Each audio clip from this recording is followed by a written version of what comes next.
న్యాయస్థానాలు ఒకే ఒక మాట అడిగినాయి, మీరు ఎంతున్నారు, మీ లెక్క ఎంత, మీ లెక్క తెలవకుండా మీకు రిజర్వేషన్ ఇవ్వడానికి లేదు అని న్యాయస్థానాలనే.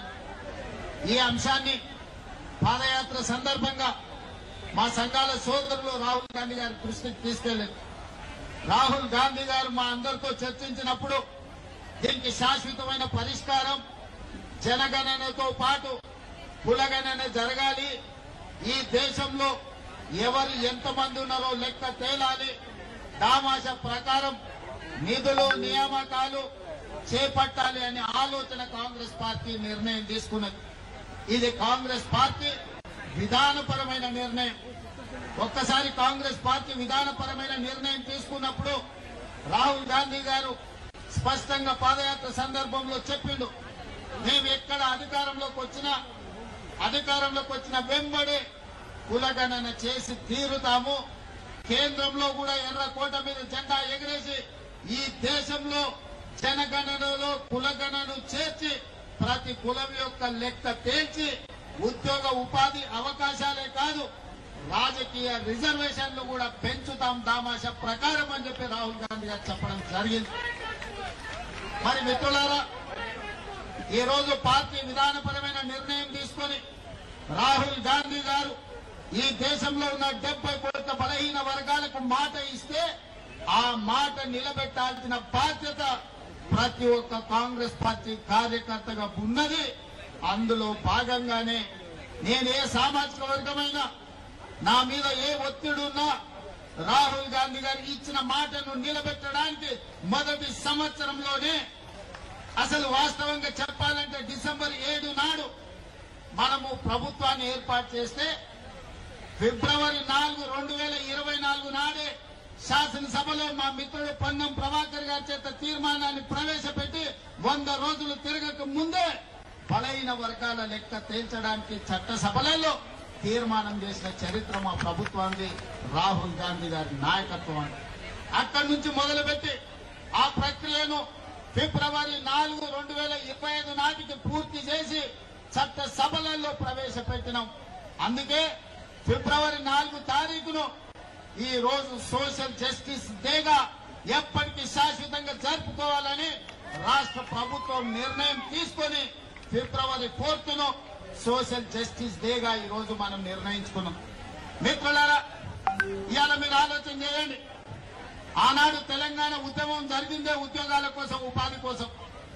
తెలంగాణ రాష్ట్రం ఏర్పడిన తర్వాత ప్రభుత్వంలో ఉన్న ఉద్యోగ ఖాళీలను భర్తీ చేయమని విద్యార్థులు, నిరుద్యోగ యువకులు గల్లీ నుంచి ఢిల్లీ వరకు కొట్లాడి, కానీ ఆనాడు అధికారంలో ఉన్న ముఖ్యమంత్రి అయిన కుమారుడు ఉద్యోగ నియామకాలు చేపట్టలేదు.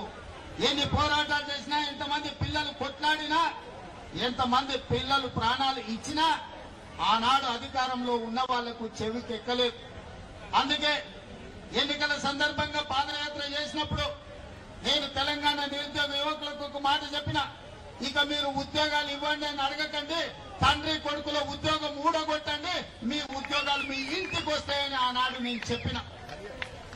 ఆ మాట ప్రకారం తెలంగాణలో ఉన్న యువకులు తండ్రి కొడుకుల ఉద్యోగం ఊడగొడితే సంవత్సరం తిరిగే లోపల 59,000 ప్రభుత్వ ఉద్యోగ నియామకాలు చేపట్టి మా ప్రభుత్వం చిత్తశుద్ధిని నిరూపించుకున్నది. మరి ఇవాళ మిత్రులారా, బలహీన వర్గాల కోరిక అసంబద్ధమైన కోరిక కాదు, బలహీన వర్గాల కోరిక సంబద్ధమైన కోరిక. ఈ రోజు మీది ధర్మమైన కోరిక. ఒక ధర్మమైన కోరిక నెరవేర్చడానికి ప్రభుత్వాలు ముందుకు రావాలి, బాధ్యత తీసుకోవాలి. కానీ భారతీయ జనతా పార్టీ ఈనాడందుకు సిద్ధంగా లేదు. వాళ్ళకి విధానపరమైన ఆలోచననే బలహీన వర్గాలకు వ్యతిరేకం. ఇంతకుముందు మిత్రుడు శ్రీనివాస్ గౌడ్ చెప్పిన అంశాలన్నీ మళ్ళొకసారి చెప్పదలుచుకున్నా. ఆనాడు మొరార్జీ దేశాయ్ గారు ఈ దేశంలో ఉన్న బలహీన వర్గాల లెక్క తేల్చాలి, ఈ జనాభాలో జాతుల యొక్క లెక్క తేలాలి అని మండల్ కమిషన్ ను నియమించి మండల్ కమిషన్ ద్వారా నివేదిక అడిగింది. ఆ మండల్ కమిషన్ ఈ దేశంలో 52% బలహీన వర్గాలు ఉన్నారు, 27% రిజర్వేషన్ ఇవ్వాలి అని వారి ప్రతిపాదన ఇచ్చారు. కానీ కొంతకాలం వాయిదా పడ్డది. వీపీ సింగ్ గారు వచ్చిన తర్వాత ఈ మండల్ కమిషన్ ను దుమ్ము దులిపి దీన్ని అమలు చేసి మొదలు పెడితే ఆనాడు భారతీయ జనతా పార్టీ కుట్ర చేసి మండల్ కమిషన్ కు వ్యతిరేకంగా కమండల్ యాత్రను చేపట్టి ఈ దేశంలోనే మండల్ కు వ్యతిరేకంగా కమండల్ విధానాన్ని తీసుకొచ్చింది భారతీయ జనతా పార్టీ. ఆ భారతీయ జనతా పార్టీ ప్రతినిధే ఈ రోజు నరేంద్ర మోడీ గారు ప్రధానమంత్రి ఈ దేశంలో ఉన్నాడు. నేను ఈ రోజు ఒక మాట చెప్పదలుచుకున్నా. శ్రీమతి ఇందిరాగాంధీ గారు దళితులు కాదు, ఆదివాసీ కాదు. కానీ శ్రీమతి ఇందిరాగాంధీ గారు దళితుల పట్ల, గిరిజనుల పట్ల, ఆదివాసీల పట్ల అమ్మలాగా వ్యవహరించి వాళ్ళకి రిజర్వేషన్లను అమలు చేయడమే కాదు, సొంత ఇల్లు కట్టుకోవడానికి ఇల్లు ఇవ్వడమే, ఇందిరమ్మ ఇల్లు ఇవ్వడమే కాదు, ఆవిడ అసైన్మెంట్ చట్టాన్ని తెచ్చి భూస్వాముల దగ్గర వేలాది లక్షలాది ఎకరాలను ప్రభుత్వం గుంజుకొని ఎస్సీ ఎస్టీ బీసీలకు అసైన్మెంట్ పట్టాలు ఇచ్చి భూ యజమానులను ఇందిరమ్మ చేసింది. అందుకే ఇవాళ ఏ ఎస్సీ, ఏ ఎస్టీ, ఏ తండా, ఏ గూడానికి వెళ్ళు వాళ్ళ ఇళ్లలో ఇందిరమ్మ ఫోటో ఉంటుంది. మా అమ్మ ఇందిరమ్మ అని అంటారు. చిత్తశుద్ధి ఉండాలి, చేయాలన్న సంకల్పం ఉండాలి.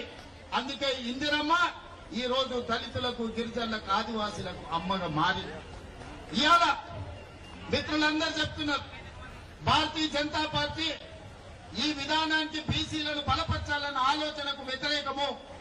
అందుకే ఈరోజు ఎన్ని రకాల ప్రయత్నాలు చేసినా ఈ రోజు బీసీల లెక్కలు చేయాల్సి వస్తుందని 2021 జనాభా లెక్కల్ని వాయిదా వేసి ఇవాళ 2025 సంవత్సరం వచ్చినా జనాభా లెక్కలు చేయడం లేదు.